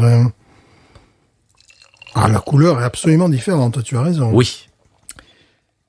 Plus jus d'ananas. Jus de papaye. Ouais. Ou jus d'ananas, tu sais, mais des boîtes industrielles, ce qui veut pas dire ce que je vais boire. Tu vois ce que je veux dire? C'est la couleur. Jus de banane, peut-être, finalement. Oh, ce nez. Mets le nez dedans. Waouh! Orange. Du zeste d'orange. Mandarine. Oui, c'est ça. Mandarine. Waouh! Oh là là, mais ils font ce qu'ils veulent, là-bas. C'est la folie. On a l'impression d'avoir le nez sur du zeste de mandarine. Oh là là! Oh là Ça. là là là! Ah, j'ai jamais senti ça avant. Mandarine clémentine, tiens. Oui, c'est ça. Ça y est, on y arrive. Clémentine Célarier. Attention. Comment va-t-elle, Clémentine? Ah, mais c'est extraordinaire ce nez. Et puis en plus, t'as un nez de poivre blanc, t'as un nez de céleri presque derrière. C'est pour ça que ça m'a fait penser à Clémentine Célarier. Excusez-moi, Clémentine. Je sais que tu nous écoutes. Oh là là, oh là là, oh là là! Alors, la ce nez est couleur en fantastique. plus. Oh! Un nez, attends. Attends. La couleur me rappelle la Job Money. Ah, mince, le nez, c'est quoi? Ah, mince, je l'ai sur le bout de la langue. Un nez de coin! Ah oui? Un nez de coin, voilà! Ah, ben voilà! Oh là là là. Elle a une couleur de coin aussi, tu sais, Oui. un nez de coin, voilà. C'est ça. Oh. Ça, j'adore ça. Oh, moi aussi, ça, j'adore. Oh, ça. Non, mais il faut qu'ils arrêtent, ils sont trop forts. Hein. Là, tu vois, je viens de verser un peu plus. Oh, mais c'est incroyable. Clémentine. Et puis, il y a cette odeur, lorsqu'on en verse un peu plus, cette odeur humaine dont on a parlé de litchis, tu sais, le litchis, parfois, rappelle des goûts de, excusez-nous, de transpiration. Oui, alors, très fin, vraiment pas très présent sur celle-ci. Non. Pas autant parce que la Ghost in the Machine, c'est vraiment le summum de ça. Ouais. Mais là, il y a une petite touche, ouais. Je le trouve pas vraiment. Toi, tu le trouves, Ouais. d'accord, mais Ouais, je l'ai senti. Mais surtout, bon, l'aspect dominant, un goût de coin, un nez de coin, pardon. Et de clémentine, comme tu dis. Et de clémentine, mais je te dis, ça évolue, quoi. Clémentine, c'est à l'ouverture, c'est la fraîcheur, tu vois, le côté explosivité. Puis après, tu sens que derrière, il y a un corps qui, certainement, elle doit être un petit peu, tu sais, PMPAIN aussi, tu vois, si Oui. on commence à sortir du coin, des choses comme ça. Waouh. Oh là là, mais c'est quoi leur truc? Mais ils sont des fous. Ça doit être le malt anglais, ça. Ouais. Ah oui, ben oui, c'est pour ça que je hurle de bonheur, là. Eh ben, c'est ça qui, alors, malt anglais, pour un orange profond, je pense qu'il a dû vouloir parler de la couleur. Si tu regardes la couleur, Ouais. c'est vraiment orange profond. Oh là là là là là là. Il va falloir qu'on parle à ces gens-là, hein. Je te Eh ben, garantis. moi, il j'en va ai déjà parlé, monsieur. Hein. Oui, il va falloir qu'on se fasse un brainstorming, d'accord? Oui. Vous allez nous faire une bière Tour de France. Je veux une bière... Il faut que le nom soit en français, c'est obligatoire. Oui, non, j'ai déjà tout. Ah bon, t'as déjà tout, d'accord, on en parlera, d'accord. Je suis monstrueux. Je vais mordre un facteur, un préposé. T'es mordre à la cuisse. Oh, qu'est-ce que c'est bon, ça. Rien que l'odeur me met en joie. Ah, t'as le goûté déjà, toi? Pour ceux qui parlent plus. Oh, punaise. Ah oui. Oh, Ah oh ouais. là là. Coin. Oui, Coin, coin. et puis clémentine. Coin, Clémentine. Orange. Voilà. T'as l'impression Orange. de mordre dans de la chair d'orange. Puis maltais, évidemment. Maltais. Donc c'est ce côté maltais qui fait tourner un petit peu clémentine, orange, vert. Ce que je sens le coin, tout ça, et vert aussi, une transition de litchis, tu vois. Et là, il reste justement quelque chose sur le fond de la langue, mais qui est très appréciable, la différence de la bud, je sais pas trop quoi, que nous avons fait semblant de boire la dernière fois. Là, c'est tout à fait le contraire. Il reste quelque chose. Il reste effectivement. Il y a un côté épicé, mais très, ouais, une petite amertume qui reste, tu sais, qui flirte avec le fond de la langue.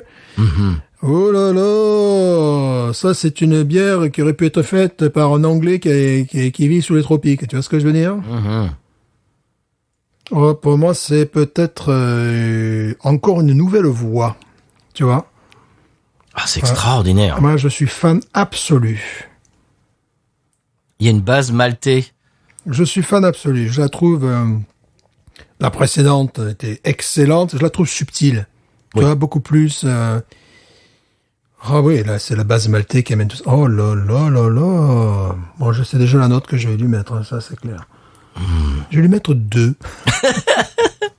Ah non, mais c'est extraordinaire ça, Stéphane. Si nos auditeurs et nos auditrices pouvaient goûter ça, si c'est peut-être dans l'avenir, le podcast pourrait être en gustato vision et que vous pourrez avoir le goût en même temps que nous. Oh, c'est magnifique. C'est tout ce que je vous souhaite. C'est absolument magnifique. Waouh. Alors, ce qui est complètement dingue, c'est que c'est en même temps très novateur. Parce que Urban South, ce que je préfère un petit peu Paris souvent parce qu'ils sont plus novateurs, tu vois, un peu plus à la pointe. Urban South c'est tout sauf des suiveurs, mais c'est plutôt comme des abeilles sur les fruits, ils sautent un peu sur toutes les idées, tu vois. Et des fois, il y en a d'autres qui ont sauté avant et qui ont fait les meilleurs produits. Bon, ça peut arriver, c'est des choses qui arrivent, quoi. Qui se sont spécialisés même dans un produit. Bon, pour nous, la meilleure bière de Louisiane jusqu'à présent, c'est la Ghost in the Machine. Oui. C'est pas eux qui la font, hein. Non. Mais, là,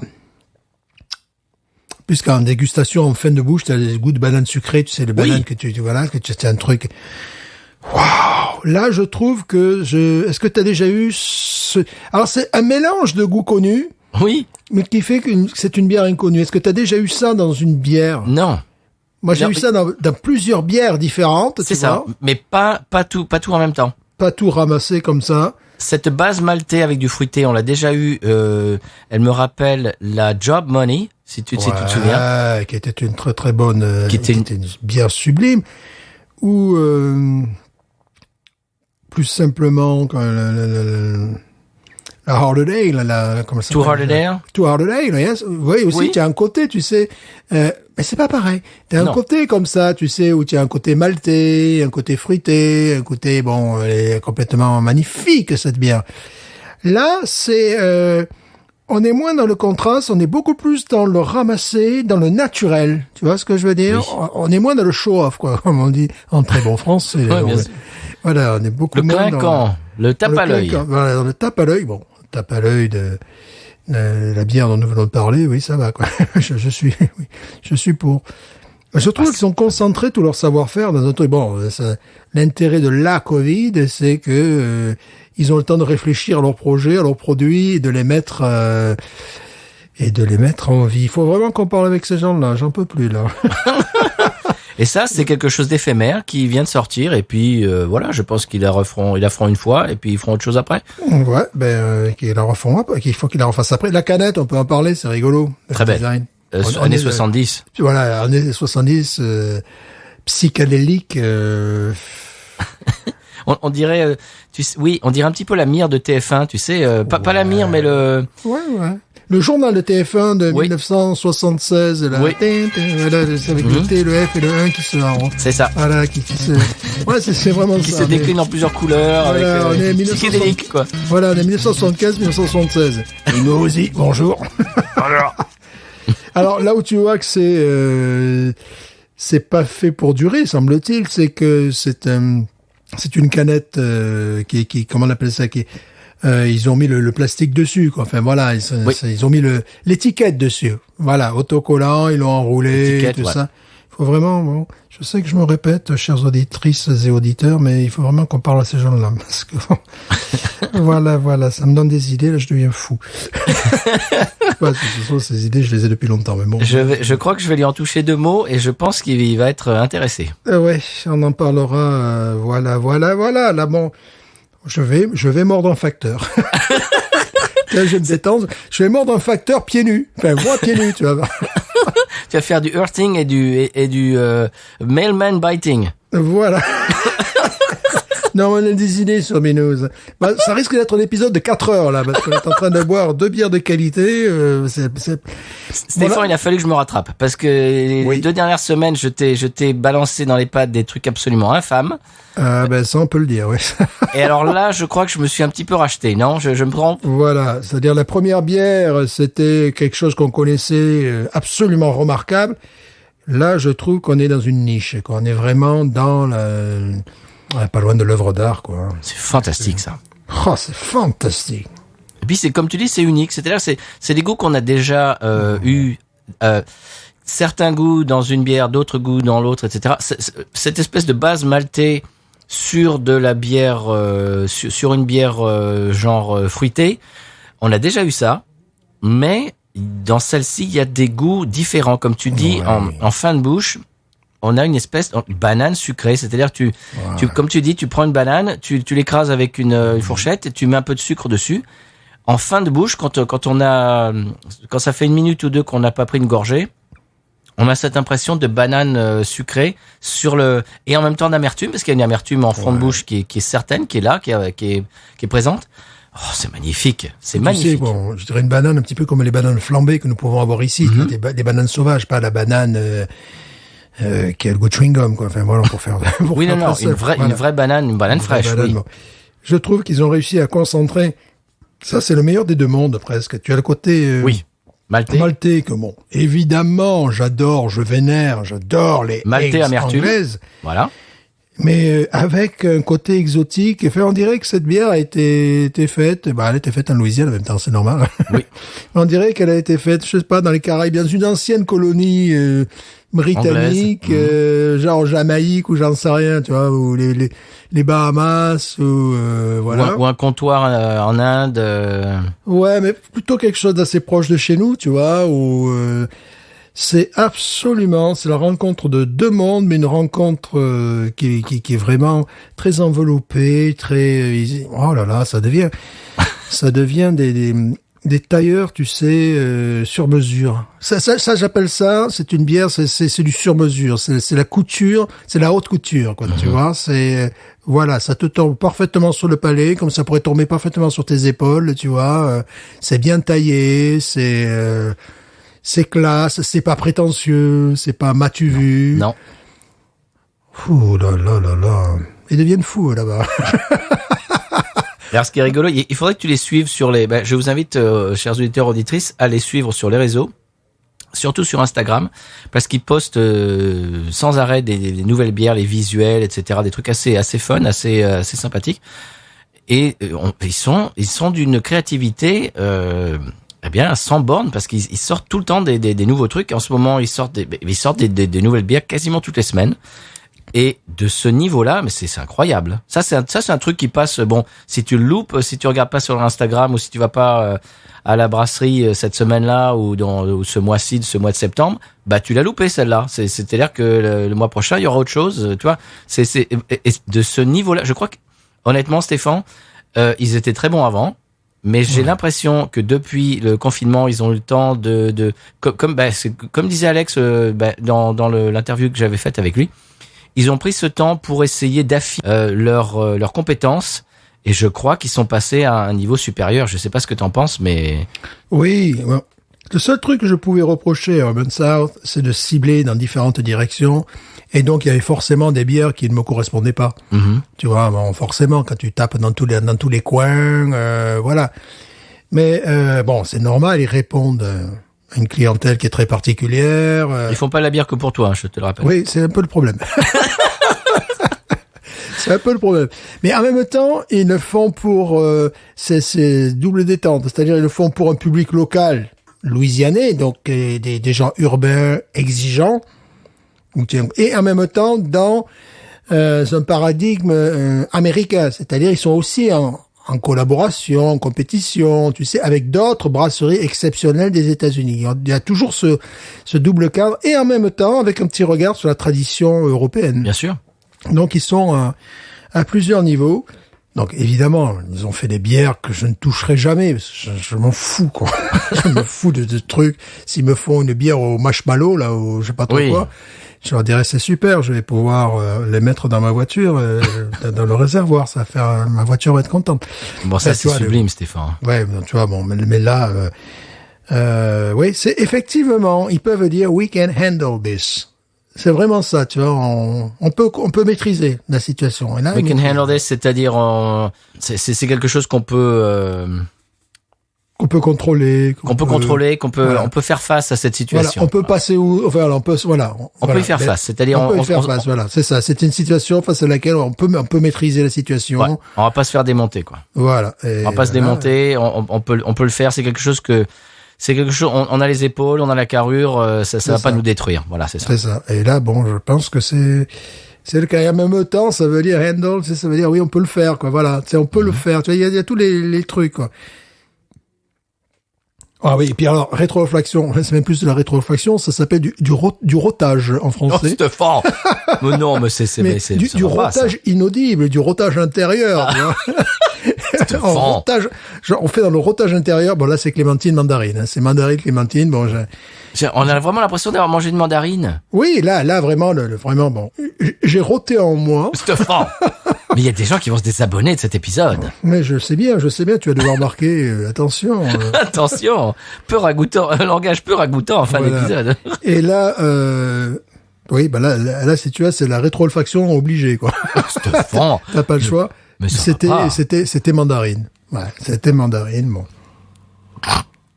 Alors, est-ce qu'on peut avoir une idée, Stéphane, après tout ce glosage, je sais même pas si c'est un mot, monsieur. Mais... Alors là, ça montera à 18. Oh oui. 18. Mais bien, quoi, largement. Hein. 18.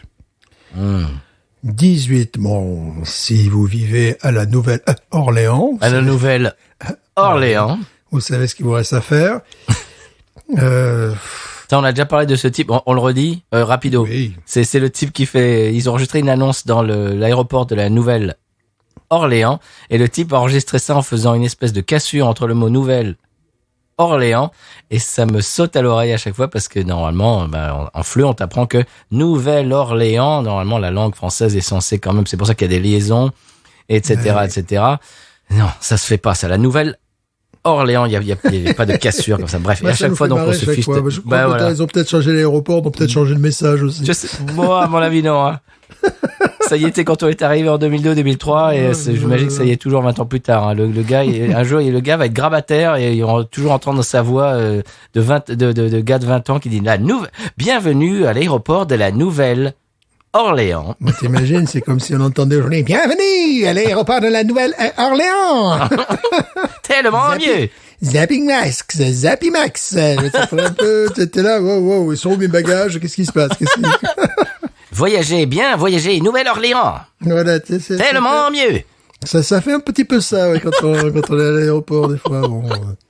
C'est quand même, l'aéroport Louis Armstrong, on entend du jazz et tout, c'est quand même pas mal comme aéroport. Ouais, mais alors, je sais pas, on va pas faire un discours sur l'aéroport, mais j'aimais bien l'ancien, j'aime moins le nouveau.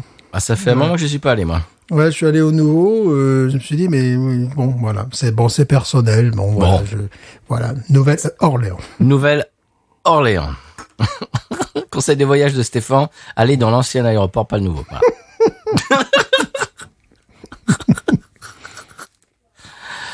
Arrête, c'est ce que j'ai fait la première fois. Quand ils ont changé l'aéroport, je suis arrivé avec ma Fiat 500, tout fier. J'ai dit, je vais chercher ma mère. Le gars m'a dit, ah non, mais t'as rien compris au film, hein, on a fermé vous avez fermé l'aéroport. Ah non, vous avez un GPS. À l'époque, tu parles, j'avais le téléphone pourri. Il fait, non, moi, je suis un Sioux, je suis un gitan désormais, je suis à la trace. Alors, il est où ton aéroport? Bon, évidemment, je l'ai trouvé, quoi.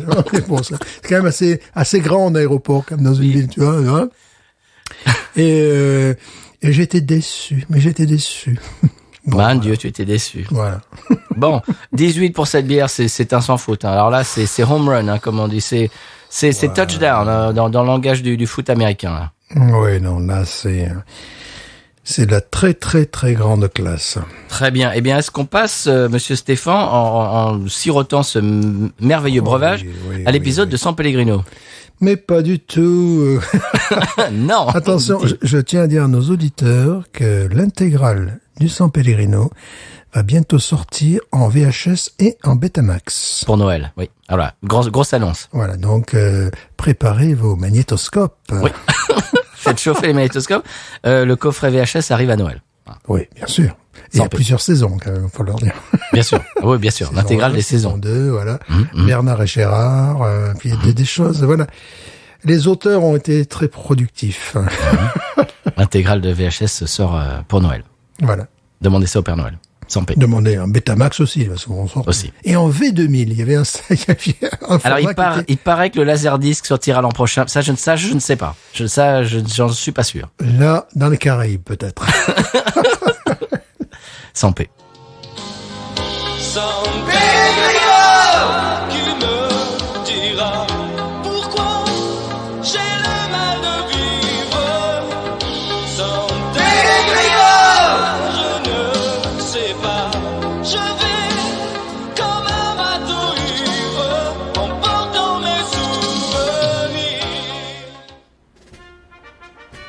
France brille à l'étranger par son artisanat. La fabrique de kazoo de la Maison Benoît, sise à La Roque-sur-Perne, a été accueillie par le président des États-Unis d'Amérique à la Maison Blanche. However, to provide extra support for American workers, families and businesses, tonight I am announcing the following additional... Mon Dieu, c'est joli. C'est vraiment, tout est blanc, tout est propre. Et puis la première dame, quelle élégance. Elle est vraiment gentille, on se comprend, on vient tous les deux d'Europe. Non, Frédéric, ne touche pas à tout. Ne commencez pas à toucher à tout. Frédéric, on avait dit ne touche pas au bouton rouge.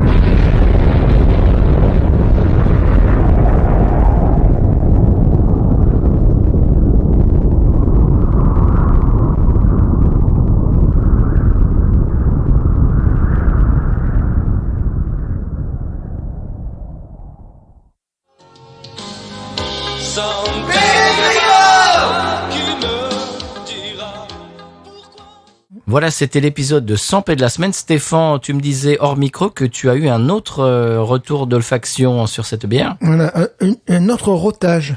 Non, non. Mais un rotage intérieur qui montait jusqu'au niveau du nez. Et là, c'était pamplemousse. Bon, mais voilà. Voilà, qu'est-ce que tu veux? Stéphane, mais ce podcast devient n'importe quoi. Il faut qu'ils arrêtent de faire de la bière en même temps. Ça devient impossible, quoi. Clémentine, coin, banane. Les bananes, litchi, à un moment donné, retour involontaire, je suis désolé, un petit rot par le nez. Non, bon, excusez-moi. Stéphane, mais ça va pas. Et là, c'est pamplemousse, là, mon ami. Il faut qu'ils arrêtent, arrêtent de faire elle est évolutive. En plus, bon, c'est une double IPS, donc c'est logique. Elle est évolutive. Et là, maintenant, en bouche, j'ai effectivement du pamplemousse, ouais. Bah ouais, non, mais c'est des furieux. Pamplemousse avec l'amertume du pamplemousse. Eh oui, c'est que j'adore, d'ailleurs, bon. Bon, je ne dois pas être le seul non plus à aimer pamplemousse, c'est pas très original. Fantastique, formidable. On passe à l'expression Cajun, monsieur ? C'est parti.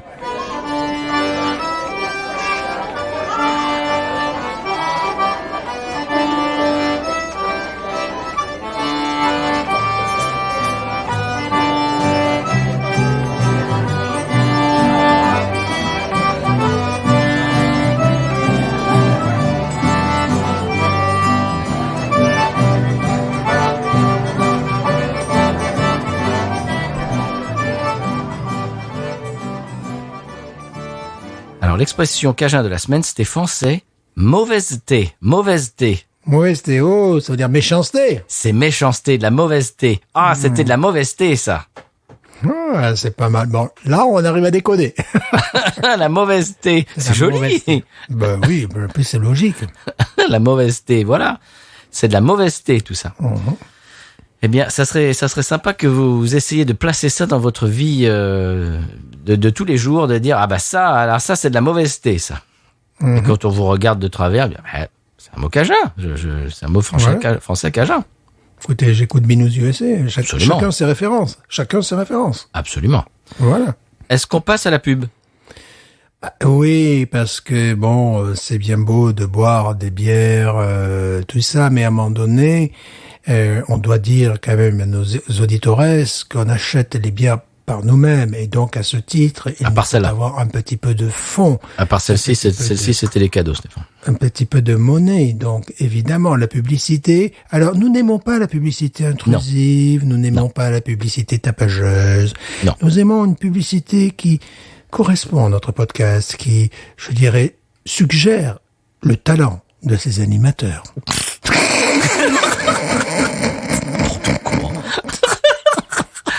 Pub. Bon, voilà. La pub. La troupe à démarre est toujours à la recherche de son Cid. Bonsoir, c'est Jean-Yves. Nous partîmes 500. Mes parents prennent renfort sur la piste, c'était la folie totale. Spécial Malibu, spécial champagne, spécial tequila, Camino Real et j'y vais. Spécial dédicace également, notez-lui aussi lui, au Sophie, nous vîmes 3000 à l'arrivée au port. Big up Pierre Corneille, big up Peter Crow. Oui, on vous rappellera. Merci. Retrouvez le programme de la troupe à démarre sur podcut.studio. Vous pouvez également encourager le théâtre indépendant sur patreon.com/podcut. Voilà, c'était la pub de la semaine. Stéphane, on s'achemine petit à petit vers la fin de cet épisode haut en couleur et haut en houblon également. Ouais. Alors, on voudrait remercier à tous ceux qui ont participé à notre concours qu'on avait lancé il y a quelques semaines. Le concours, c'était quelle est votre pub préférée dans le best-of, dans la compilation numéro 3 des pubs. On vient juste d'avoir la plage de pubs de cette semaine. Alors, il y a eu 2 gagnants. Alors, je vais déjà citer tous les participants. Il y en a eu 5, ce qui est déjà pas mal, ce qui est bien. J'étais très surpris, très très content. Donc, il y a 2 gagnants. Alors, Thomas Crayon qui a dit, évidemment, l'indéboulonnable Thomas Crayon, d'ailleurs on le salue parce qu'il nous écoute toutes les semaines et il partage les épisodes avec un petit texte qui donne envie, qui fait une espèce de petit de taquinage artistique, parce que j'ai failli employer un anglicisme. Non, monsieur. Non, peu me chaud des anglicismes. Voilà. Donc, voilà, merci Thomas Crayon. Alors sa pub préférée, c'était Fabrice Grandet Toro qui cherche un emploi de mercenaire. Voilà, c'était celui qu'il avait beaucoup aimé. Baptiste G qui avait aimé. Alors il a dit le rockabilly. Alors j'imagine que c'était Nelvis Garonne, bien évidemment. Rock and roll. Voilà. Caps à l'Ouest sur Instagram qui a préféré le Père Noël. Alors voilà, il adorait le Père Noël. Il faut pas le faire chier évidemment en février. Nascimento Johan qui a beaucoup aimé Véronique Jeannot, bien aimé, qui a fait l'amour avec la mère. Oui, elle fait ce qu'elle peut. Elle fait ce qu'elle a vu. Voilà, ça c'était son préféré. Deuxième préféré, c'était Marie-Cécile.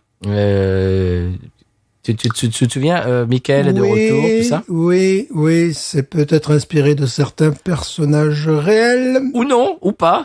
Ou pas. Toute ressemblance avec des personnages réels est fortuite et voilà, Binous USA, SARL n'est pas responsable de là. Et Rambo. Il a beaucoup aimé ton...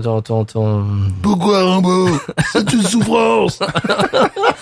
Et Quentin, en solo, a adoré Che Guevara, qui est la même que Thomas Crayon. Apparemment, celle-là vous a beaucoup plu. Et donc, les 2 gagnants de ce concours ont été Cap à l'Ouest, donc dont je parlais tout à l'heure. Donc, Cap à l'Ouest, c'est Jean-Baptiste. Et le deuxième gagnant était Quentin en solo. Voilà, donc bientôt vous allez bientôt vous allez recevoir. Quand vous entendrez ça, j'espère que vous l'aurez en main en écoutant l'épisode, parce que sinon ça veut dire que vraiment la poste, ça veut dire que votre postier s'est fait mordre, hein, tout simplement, et qu'il n'a pas pu vous amener votre colis. Sinon, si vous entendez cet épisode et vous n'avez pas encore reçu l'enveloppe, c'est qu'il y a un problème. Alors vous nous envoyez un message, mais j'imagine que vous l'aurez déjà. D'ici là, eh bien, on remercie évidemment vous toutes et tous, chers auditeurs, auditrices. Il y a des gens qui nous envoient des messages pour nous dire qu'ils nous écoutent le matin dans le train quand ils vont au boulot. Ils font. Je sais pas si je t'ai envoyé ça l'autre jour, quelqu'un qui. Ça m'a fait chaud au cœur, parce que c'est quelqu'un qui nous écoute à un moment précis de sa vie qui est un petit peu lourd, qui est vraiment pas très sympathique, et il balance un épisode et ça le je sais pas, ça lui donne le sourire, ça lui élève un petit peu son humeur, et j'ai trouvé ça absolument génial. On est très content d'avoir ces retours, vous, chers auditeurs, auditrices, de voir que vous nous écoutez, certains dans les embouteillages, dans le train, etc., dans des moments qui sont un petit peu difficiles ou qui sont pas forcément super sympathiques. Eh bien, ça vous élève un petit peu votre humeur, ça vous donne le sourire. Eh ben, on est vraiment très très heureux de le savoir, et c'est pour ça qu'on est là toutes les semaines, c'est pour ça qu'on continue, parce que je l'ai toujours, Stéphane et moi, des bières et puis discuter de la pluie, du beau temps. Ça, on pourrait le faire sans avoir un micro. Mais là, on voit chaque semaine, on a des témoignages, et on voit qu'on vous fait plaisir, qu'on vous amène des sourires et quelques infos, et qu'on vous fait plaisir. Et bien, c'est pour ça qu'on est là. On vous remercie beaucoup de tous ces retours, de toutes ces preuves d'amitié que vous nous envoyez. On vous remercie encore une fois, Stéphane. Je ne sais pas si tu as autre chose à ajouter avec ta jolie chemise de Beach Boy. J'aime vraiment, si vous pouviez voir Stéphane, on a l'impression qu'il est sur la plage de Malibu en 1963 et qu'il est en train de chanter Binous USA. Voilà, le problème c'est que ma maman... Everybody gone surfing. Binous USA. Ma maman n'aime pas, elle n'aime pas celle-là, elle l'aime pas parce qu'elle est jaune. Je vais prendre une photo, chers auditeurs auditrices, parce que vraiment, il a l'air d'un Beach Boy en 1963. Il est magnifique. Je suis un garçon de la plage. Avec les cheveux, on remarque avec les cheveux de même âge que les mecs qui chantaient à l'époque, quoi. Ouais, oui. Il faudrait te mettre un petit peu de cire dans les cheveux, Voilà. comme Dick Rivers, mais pardon. Écoutez, il est mort, monsieur. Pardon, excusez-moi. Je bipais ça. Vous avez pris la photo, j'imagine? Non, pas encore, mais je vais le faire pour vous. D'accord. Allez, je vous le promets. Je vais vous passer ça. Je vais vous envoyer ça. Voilà. Attends, voilà. Stéphane, tu fais un sourire. Non, un vrai sourire. Non, là, en direct, t'es crispé, là. Voilà. Je sais pas. Ce n'est pas moi que vous voyez sur la photo. Magnifique. Eh bien, écoutez, on est très, très heureux d'être avec vous, que vous nous retrouviez toutes les semaines. Mm-hmm. Ça nous fait chaud au cœur. On goûte des bières magnifiques. On parle de choses sympathiques. Apparemment, ça vous plaît. Il y a des gens qui font des marathons absolument fantasmagoriques. D'ailleurs, celui dont j'ai parlé la semaine dernière, il en est déjà à l'épisode 70, 72. Ça fait un mois. Ouais. C'est un marathonien du podcast. Qui parfois elle a des retours, ce qui m'a permis de repenser, de réécouter l'épisode sur la Pilsner, tu vois, parce que voilà, je me suis dit, je n'ai mis que 15 à 7 bières, mais j'ai mis que 15 à 7 bières dans un panel de bières possibles. Après, dans ma vie, elle est numéro 1. Voilà, tu vois, ben oui, c'est des choses... Je crois que la Schlitz était numéro 1. Écoute, la Schlitz fait ce qu'elle peut. La Schlitz, je vais refaire de la décoration d'extérieur parce que c'est pas un ouragan, c'est pas la pluie qui, tu sais, mon panneau Schlitz a été démonté. Oui. Eh ben, je suis en train de le reconstituer parce que je suis comme ça, monsieur. On détruit, je reconstruis. C'est ma politique municipale. Je suis comme ça. Votez bien, votez Stéphane. Votez Stéphane, voilà. Eh bien, Stéphane, je crois qu'il nous reste une seule chose à nous dire. Oui, mais là, ça me paraît évident. Be news. Ain't nothing turns me on more than a big patat. Oh, I like that patat. I like the patats too big. Look at her go, look at her go. I like both the patats. We should watch her, we should watch her, we should watch her.